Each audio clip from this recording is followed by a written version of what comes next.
It was almost midnight when he saw her, and the rain was falling so hard that even the street lights looked tired. The city felt empty and cold, and the sound of thunder rolled slowly across the dark sky. He was just a normal man walking home after a long night shift at a warehouse. His clothes were wet, his shoes were heavy, and his only thought was to reach home, eat something simple, and sleep. He was not a hero, not a soldier, not someone important, just another tired human trying to survive another day. As he turned into a quiet side street, something unusual caught his eye near the sidewalk. At first he thought it was just a pile of trash moved by the wind, but then lightning flashed across the sky and he saw a person lying on the ground. He stopped, his heart beating faster, the rain hitting his face as he walked closer. It was a girl, young, maybe around his age, wearing strange clothes that did not look like anything sold in local stores. Her hair was silver, not white, not gray, but silver like soft metal under moonlight. Her skin looked pale but smooth, and her eyes were slightly open, glowing faintly blue. He froze for a second. Something about her felt different, not scary, but not normal either. She looked injured, there was a small cut near her forehead, and her breathing was weak but steady. He looked around, the street was empty, no cars, no people, only rain and silence. He spoke softly, asking if she could hear him, but she did not respond. Her hand moved slightly, and when he touched her skin, he felt something strange. Her body was warm, warmer than normal, and for a brief moment, he felt a soft vibration under her skin, like quiet energy moving inside her. He stepped back, confused, fear slowly rising in his chest. Something was wrong, very wrong, but then he looked at her face again. She looked helpless, lost, alone, and that feeling of fear slowly turned into something else. He thought about walking away, pretending he never saw her, going back to his simple life, but his feet did not move.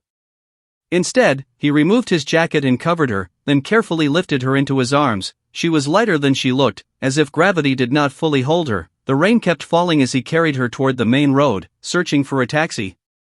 It took several minutes before a car stopped. The driver looked suspicious but agreed after seeing the injured girl. They rushed to the nearest hospital, and the entire ride felt strange. The girl did not wake up, but the faint blue glow in her eyes flickered once, almost like she knew she was safe. At the hospital, doctors quickly took her inside. Nurses asked questions he could not answer. They asked for her name, her ID, her family, but he knew nothing. He simply said he found her on the street. Minutes turned into an hour. Doctors came out with confused expressions. One of them said her blood type did not match any known human type. Another said the medical scanner was giving errors. Machines were showing strange readings. He thought they were joking, but their faces were serious. The hospital air suddenly felt heavy. Then something happened that no one expected. The lights flickered, hospital alarms started beeping loudly, and outside, a deep humming sound filled the sky. Patients and staff rushed to the windows, and what they saw made their blood run cold. Above the city, huge black ships were hovering silently in the storm clouds. They were massive, shaped like dark blades cutting through the sky. No sound of engines, no explosions, just quiet power. Phones stopped working, cars froze on the streets, and the entire city fell into silence. Even the rain seemed lighter, as if the world itself was holding its breath. Then the clouds opened slightly, and a giant blue hologram appeared in the sky, a face of a woman, tall crown on her head, sharp glowing eyes, and an expression that was calm but powerful. People across the city stared in shock. Military forces tried to respond, but their systems failed. The hologram looked directly toward the hospital building, as if she could see through walls. Her voice echoed across the city, smooth, controlled, and impossible to ignore. "Human," she said slowly, "the person whose life you saved yesterday is my daughter, and you will marry her." Inside the hospital hallway, he felt his legs grow weak. Nurses stepped back from him as if he was suddenly dangerous. The doctors looked at him with fear and confusion. He whispered to himself that this was impossible. He was just a normal man. He had only stopped to help someone in the rain. How could that simple act lead to this moment? Outside, the alien ships did not attack. They did not move. They simply waited. And in the hospital room, the silver-haired girl slowly opened her glowing blue eyes. If you enjoy powerful HFY sci-fi stories like this, gently consider subscribing to the channel so you never miss the next part of this journey. He looked at her as she focused her gaze on him, not with fear, not with confusion, but with recognition. And in that moment, he understood one thing clearly. His normal life had ended the moment he chose to stop in the rain.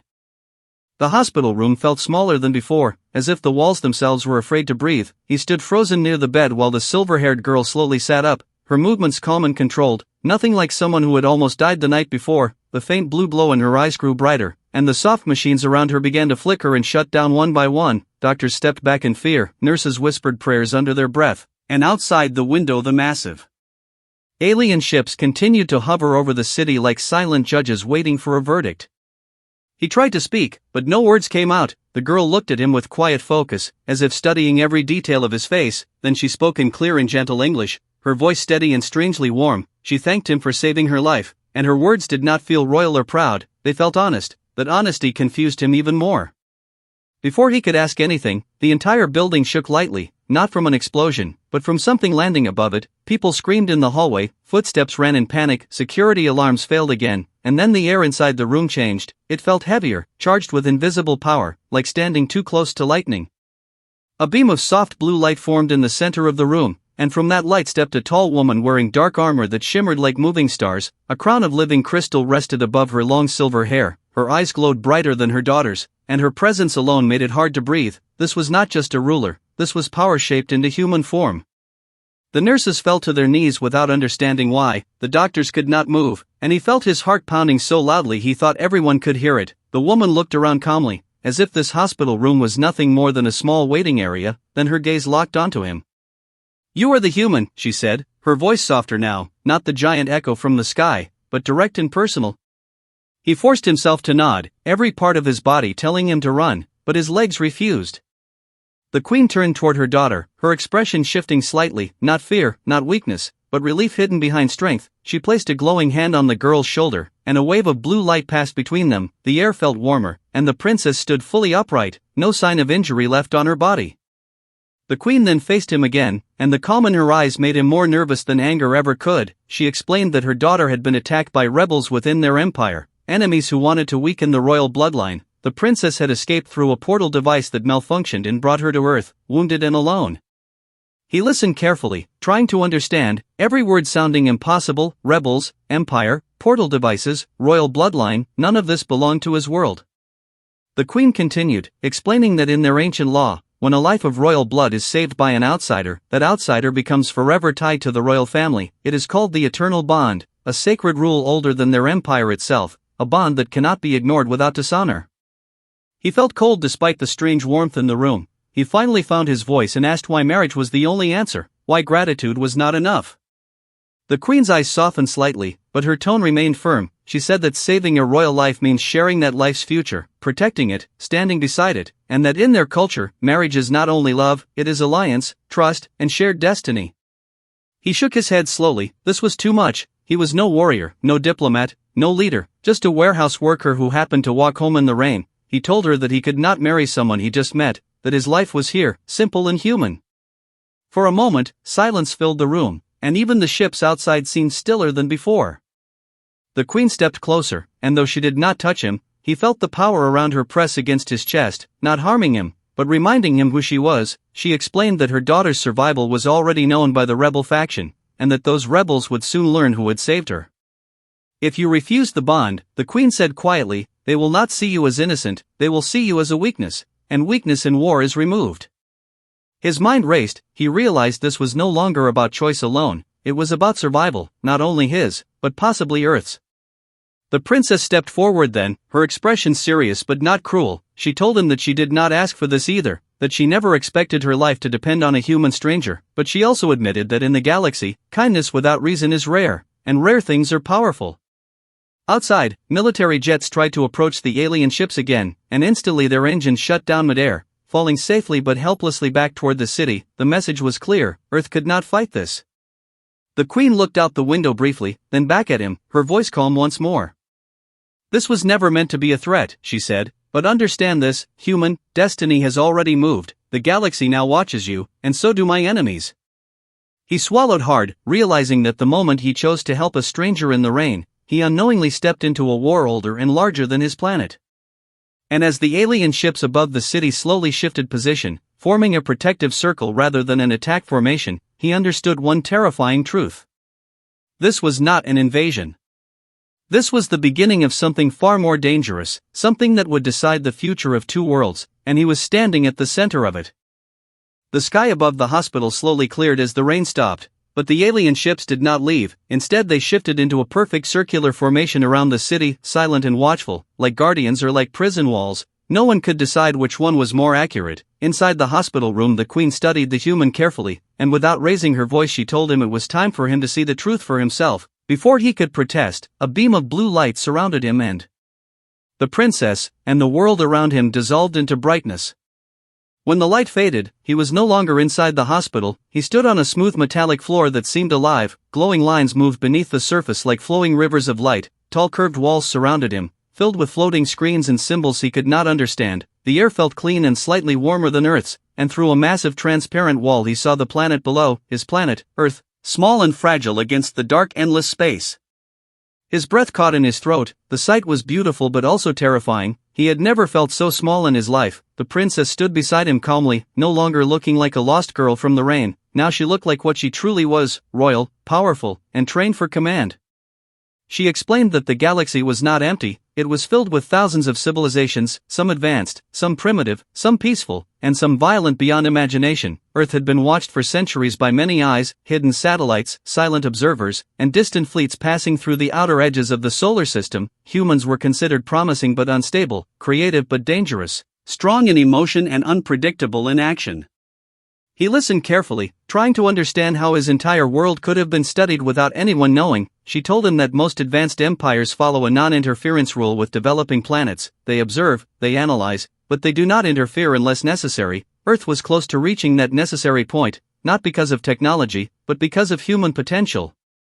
She showed him a holographic map of the galaxy, glowing systems connected by thin light paths like a giant web. At the center of many systems was her empire, ancient and powerful, ruled by her mother for hundreds of cycles, but not all civilizations accepted their leadership. There were factions who believed strength alone should decide power, factions who wanted to rule through fear instead of order. The rebels who attacked her were part of one such faction. They saw her survival as a threat to their plans, and now that a human had saved her, Earth had unknowingly entered their calculations. He felt a cold wave of realization move through him. His simple act of kindness had become a political event across the galaxy. He asked why marriage was necessary in such a dangerous situation. Why not simply protect Earth and leave him alone? The princess answered honestly, her voice softer now. She explained that in their culture, the eternal bond was more than tradition, it was protection. Once bonded, any attack against one is treated as attack against the empire itself. It would force her mother to defend Earth directly, making the planet untouchable to enemies. Without the bond, Earth remained a neutral world with no shield. He turned back to the side of Earth below, thinking about his city, his neighbors, the people who had no idea how close danger truly was. He felt anger rising inside him, anger at being forced into this role, anger at a universe that did not care about normal lives. Before he could speak again, the lights in the chamber flickered, and a red alert symbol appeared across several floating screens. The princess's expression changed instantly from calm to alert. She moved toward one of the panels and activated a projection. A distorted signal filled the room, and a dark armored alien figure appeared in holographic form, its voice cold and mocking. It congratulated the princess for surviving, then mentioned the human specifically, describing him as a new variable that needed correction. The human felt his stomach tighten. The rebel leader continued, saying that if the bond was completed, Earth would become a battlefield, and if it was not completed, the human would be eliminated as a message. Either way, conflict was coming.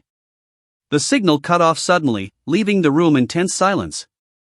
For the first time since stepping onto the ship, he understood the full weight of the situation. He was no longer just a man caught in something strange. He was a symbol, a target, and possibly the key to protecting his world.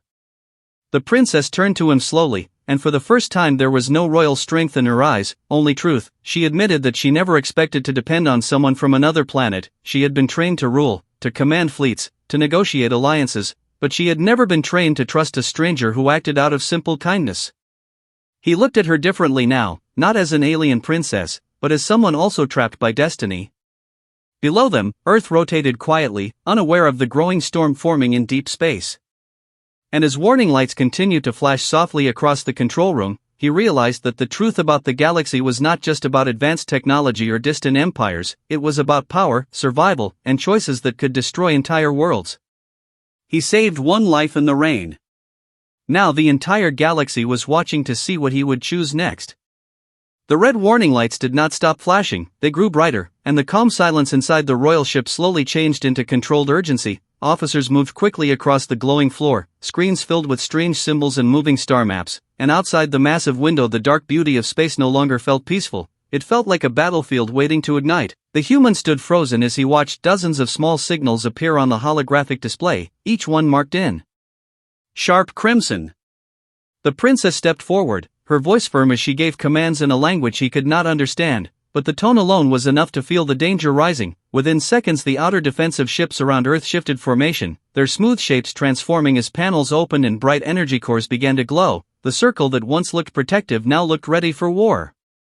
A deep vibration passed through the floor beneath his feet, not violent, but powerful. The ship's shields were activating, layers of transparent energy expanding outward like invisible walls, and then he saw them, far beyond Earth's orbit, dark shapes emerging from the shadows of space. Unlike the Queen's ships, which were smooth and elegant, these vessels were jagged and aggressive, covered in sharp edges and burning red lights. They moved like predators closing in on wounded prey. The princess glanced at him briefly before turning back to the main screen, and in that single look he saw something new, not fear, but determination. She was no longer just a daughter who survived an attack, she was a commander defending her empire.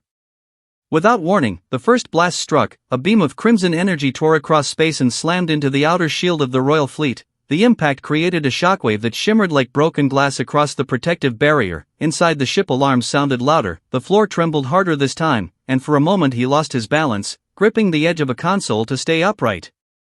Outside, streaks of blue and red energy began crossing the darkness between fleets, silent from where he stood but deadly beyond imagination. Explosions flashed like distant stars being born and dying in seconds. He had seen fireworks before, but this was different. This was destruction measured in kilometers, not meters.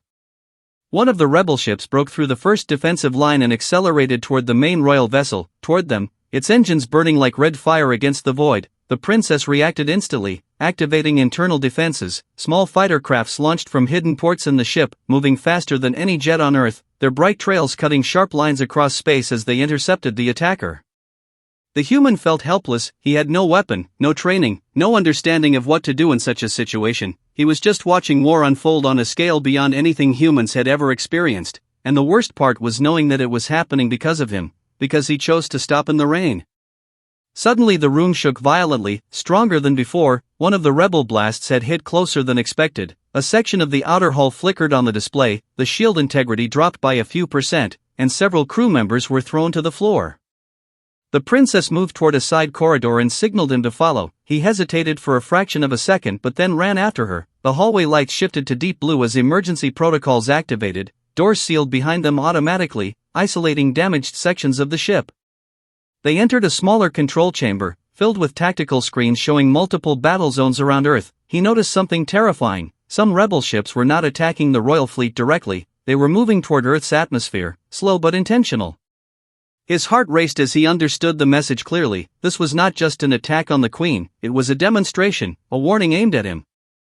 The princess saw it too, her jaw tightened slightly. She gave new commands, redirecting several defensive ships to intercept the vessels heading toward Earth. But the rebels anticipated the move, splitting into smaller groups and scattering in unpredictable patterns. Then the rebel leader's voice returned through a hacked communication channel, filling the chamber with distorted sound. He mocked the Queen's reliance on a human outsider. He declared that if the marriage bond was completed, Earth would become the first world burned in open rebellion, and if it was not completed, the human would die before the next sunrise. Either way, they would prove that no empire could be protected by kindness. The signal cut again, leaving only the sound of alarms and distant impacts. Another explosion rocked the ship. Closer this time, sparks flew from a damaged panel near the ceiling, and for a brief moment gravity flickered, making him feel weightless before the system stabilized again. He looked at the princess, expecting panic, but she stood steady, her eyes glowing brighter than before, a thin line of blue energy forming around her hands as if she was drawing power directly from the ship itself. "We end this," she said quietly, and for the first time he heard the voice of a future queen, not just a daughter. Outside the window, the largest rebel vessel began charging a massive energy cannon, its core glowing deep red, brighter and brighter, aimed directly at the royal flagship, aimed at them. The human realized that in the next few seconds, everything could change: the fleet, the princess, Earth, his own life, all balanced on a line thinner than light itself. The war he never asked to join had arrived fully, and there was no longer any space left for simple choices, only survival, and the rebels were not finished yet. The massive red glow of the rebel cannon filled the darkness outside like a second rising sun, and for a few seconds the entire control chamber felt frozen in time. The human could see his own reflection in the transparent wall, small and powerless against the scale of what was about to happen. The princess stood beside him, her hands surrounded by faint blue energy, her face calm but her eyes filled with silent calculation, and somewhere deeper in the ship the queen was directing fleets, moving entire armadas like pieces on a living board of war. Then the rebel weapon fired, a beam of pure red force tearing through space toward the royal flagship. The impact against the shield was blinding, light swallowed everything outside for a heartbeat, the floor shook violently and several systems failed at once, the shield percentage dropped dangerously, but it held, barely, and the rebel fleet scattered immediately, refusing direct confrontation while their leader's laughter echoed faintly through intercepted signals. When the light faded, the princess turned slowly toward him, and for the first time since he met her, there was no distance in her expression, no royal mask, only truth. She told him the rebels would not stop, they had chosen this moment carefully, they wanted to force a decision under pressure, they wanted him afraid, confused, desperate, because fear makes humans predictable. Moments later the queen herself appeared in the chamber, not as a hologram but in person, her armor reflecting the fading glow of battle outside. She did not waste time, she spoke clearly and directly. There were only two paths now, the bond would either be completed soon, placing Earth under full imperial protection, or it would be rejected, removing Earth from the Empire's political responsibility. He understood what that meant without needing further explanation. If the bond was completed, the rebels would see Earth as territory of the Empire, any attack would become open war against the throne, but if he refused, Earth would return to being neutral and defenseless, the rebels would strike quietly and without consequence, targeting him first, and possibly more after. The weight of that choice pressed harder than the vibration of any explosion. He thought about his small apartment, his simple job, the life he complained about only days ago. He thought about strangers walking in the rain tonight not knowing alien warships floated above their world. He thought about the fact that he never wanted power, never wanted to be seen, and now the galaxy demanded a decision from him. He looked at the princess, and in her eyes he saw something else beyond duty. She did not want to trap him, she did not want a forced alliance built on fear, she wanted honesty, and that honesty made everything harder. The queen spoke again, her voice not threatening but firm. She admitted that destiny sometimes moves through ordinary people, and that he had already proven rare courage by acting without knowing reward. She did not ask him to love her daughter immediately, she asked him to stand beside her as shield and symbol, because in their empire symbols shape reality. Silence filled the chamber, broken only by distant reports of smaller skirmishes still happening in orbit. The human closed his eyes for a moment. He realized something slowly and painfully clear. The choice was not truly about marriage, it was about responsibility, about whether he could accept that his one simple act had changed the direction of two civilizations. He opened his eyes and asked one question: if he agreed, would Earth remain free, not controlled, not ruled, not turned into a colony under alien law? The queen's gaze did not waver. She answered that Earth would remain sovereign, protected but independent. The bond would not enslave his people, it would shield them. The princess stepped closer then, her voice softer than before. She told him she did not need a perfect warrior or a trained diplomat, she needed someone who chose to act when it mattered, someone who saved a stranger in the rain, because rulers surrounded by power often forget what simple humanity looks like. Outside the ship, several rebel vessels regrouped at a distance, their presence a reminder that time was running thin.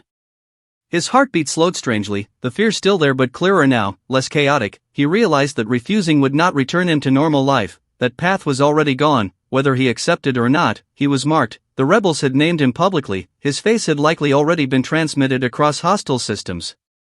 He understood something else as well. This was not just sacrifice, this was opportunity. Humanity had always been small in the cosmic map, unseen and underestimated. This bond could change that forever. He inhaled deeply and looked first at Earth through the distant window, then at the princess beside him. "I will not choose because I am afraid," he said slowly, his voice steady despite everything, "and I will not choose because you command it, I will choose because someone must stand between this war and my world." The queen watched him carefully, and for the first time there was clear respect in her expression. He turned fully toward the princess, and though uncertainty still lived in his chest, he felt something stronger rising with it, not love yet, but partnership, not destiny forced upon him, but destiny accepted with open eyes. "I will complete the bond," he said quietly, "but I stand beside you as equal, not as trophy." For a brief second, silence filled the chamber again, but this time it felt different, heavier yet steadier. Outside, the rebel fleet shifted once more, sensing the decision forming, unaware that in that small chamber a human had just made a choice that would echo far beyond Earth, far beyond this battle, into the future of the entire galaxy. The moment his decision left his lips, the atmosphere inside the ship changed, not softer, not safer, but sharper, as if the universe itself had acknowledged a turning point. The Queen gave a slow nod, and within seconds orders spread through the royal fleet like lightning through metal. The bond ceremony would begin immediately, not on Earth, not in some quiet palace, but here in orbit, above the very world now tied to imperial fate, because delaying it would only give the rebels more time to strike. The human barely had time to process what was happening before attendants arrived, their armor lighter and ceremonial, glowing lines tracing ancient patterns across their clothing. They did not treat him like a prisoner, they treated him like something rare, something fragile and powerful at the same time. He was guided through corridors that shifted color as he walked, the walls displaying holographic scenes of distant stars and ancient battles, reminders that this empire had survived threats far greater than the one gathering outside.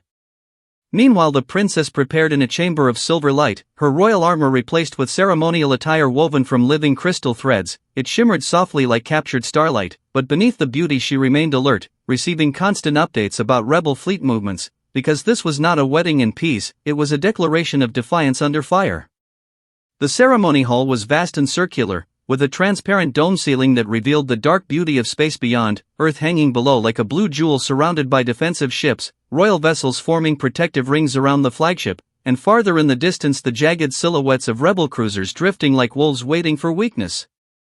He stepped into the hall and felt hundreds of alien eyes turn toward him, commanders, nobles, advisors, all watching the human who had altered their political future. Whispers moved quietly through the chamber, not mocking, not dismissive, but uncertain, because never before had a human stood in this position.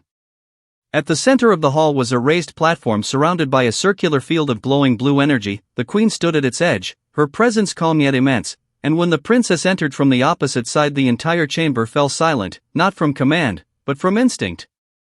Before the ritual words could begin, alarms echoed sharply across the hall, harsher than before, and every screen in the chamber flashed red. The rebel fleet had moved, not retreating, not hesitating, but charging directly toward the royal formation, dozens of attack ships accelerating with reckless intent, clearly prepared for massive casualties just to disrupt the bond.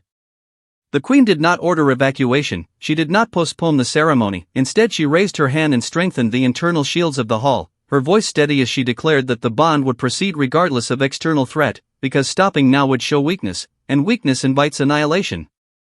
Outside the dome, the first wave of rebel fighters collided with the outer defensive line, streaks of red and blue cutting across space once more, explosions flashing like distant thunder without sound. Inside the hall the floor trembled slightly with each distant impact, yet no one moved from their place.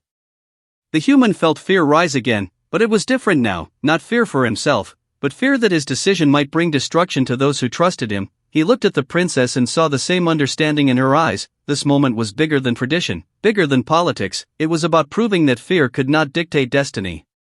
The Queen began the ancient words of the eternal bond, her voice resonating through the chamber like controlled power, explaining that two lives from different worlds would now share protection and purpose, that harm to one would be answered by all, that unity would replace isolation.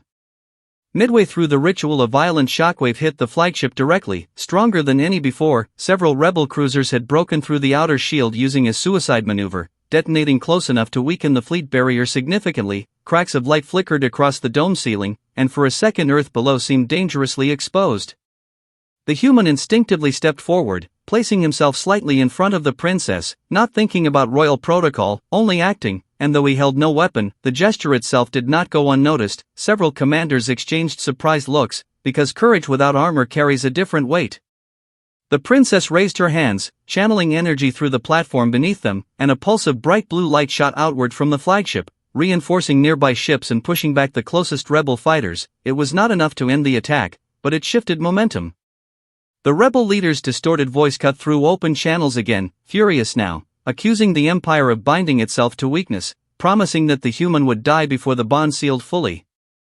The Queen ignored the threats and spoke the final command, instructing both of them to step into the center of the glowing circle. The energy field rose around them, soft at first, then brighter, forming a sphere of intertwined blue light.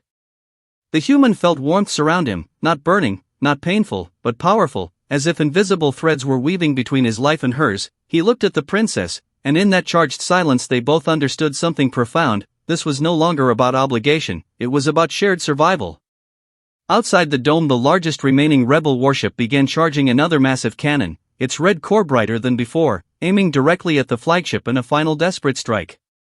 Inside the sphere of light, the Queen spoke the final word of binding, and the energy around them flared intensely, sealing the eternal bond at the exact moment the rebel weapon fired.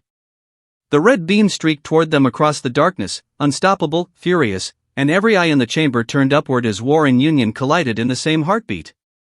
The red beam struck the royal flagship at the exact second the eternal bond sealed, and for one terrifying heartbeat the universe seemed to split into light and silence. The energy sphere around them flared brighter than any star, absorbing the impact in a shockwave of blue and crimson that rippled outward across space. The dome above the ceremony hall cracked with lines of glowing light but did not shatter, and when the brightness slowly faded, the rebel cannon's beam had dissolved into fragments of fading red dust, scattered into the darkness like defeated rage.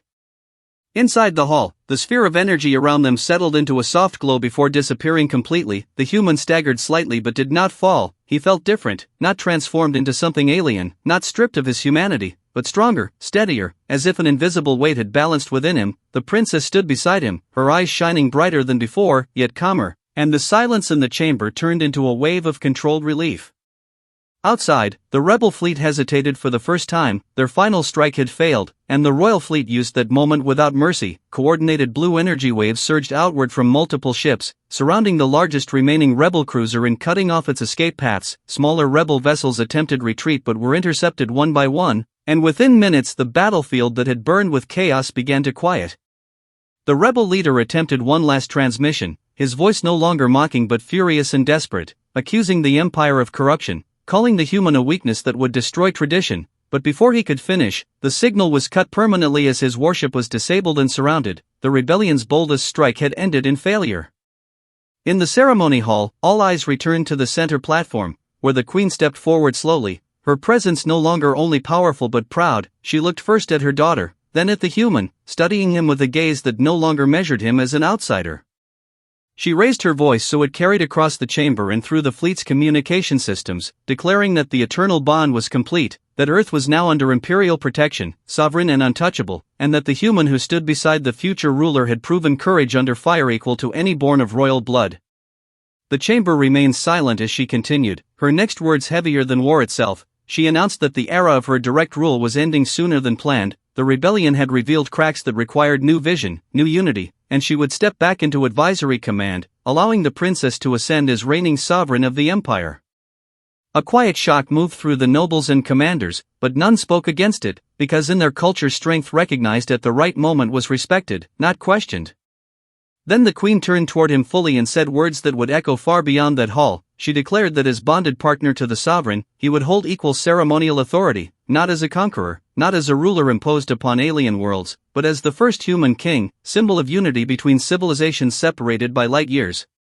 The title felt heavier than any explosion he had witnessed. Human king. He thought of the rain-soaked street where everything began, of the simple choice to stop walking and help someone in need. He had never chased power, yet now power stood beside him willingly, not to control him, but to stand with him.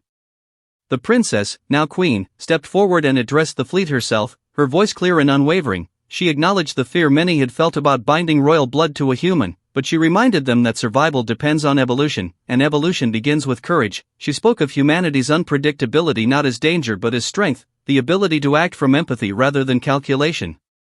Outside the dome, Earth continued to rotate quietly, unaware that its place in the galaxy had shifted forever. The defensive ring of royal ships remained in orbit, not as invaders but as guardians, and distant rebel signals faded into silence as their leaders were taken into custody. He looked down at the planet that had once seemed small and ordinary, and he felt something unexpected, not fear, not regret, but responsibility shaped by choice. He understood that being king did not mean ruling Earth or commanding alien armies, it meant standing as bridge between two worlds, ensuring that neither fear nor pride destroyed what had been created. Later, when the ceremony hall had emptied and the fleet stabilized into peaceful formation, he stood alone with her near the transparent dome, the stars calm once more. She asked him quietly if he regretted saving her that night in the rain. He smiled softly, remembering the sound of thunder and the weight of her in his arms, and he answered honestly that he had only made a simple human decision, to help someone who needed help. Everything else had followed from that moment. She reached for his hand, not as princess or queen, but as partner, and together they watched as the first joint imperial message was sent across the galaxy, announcing not conquest, not dominance, but alliance.